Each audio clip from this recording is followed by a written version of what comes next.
কিছু দেখ, তারেক রহমানের বাসটা কি সুন্দর না, কেমন লাল সবুজে মোড়া।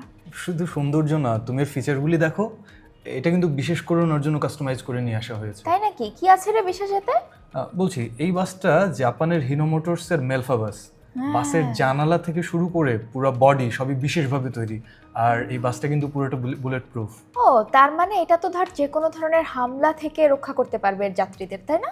আর বলতে এর জানালাগুলো বিশেষ নিরাপত্তা কাচে ঘেরা হয়েছে। এই ওয়েবসাইটে দেখো www.evricar.jp। এখানে এই বাসের সবগুলো ফিচার দেয়া আছে। এটা বিশেষ করে ট্যুরিজম এবং চার্টার ইউজের জন্য তৈরি।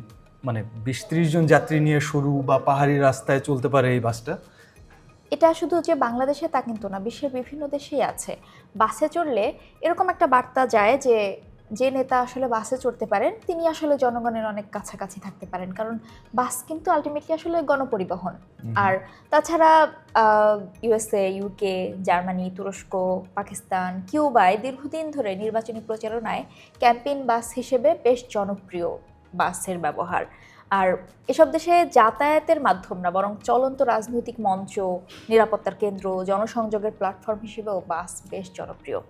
আর এই বাসের সংস্কৃতি সবচেয়ে বেশি আলোচনায় জন্ম দেয় হচ্ছে যুক্তরাজ্যের লেবার পার্টি 1997 সালের নির্বাচনের আগে লাল রঙের একটা new labour new Britain slogan লেখা বাস নিয়ে এই জনসংযোগ করেছিল।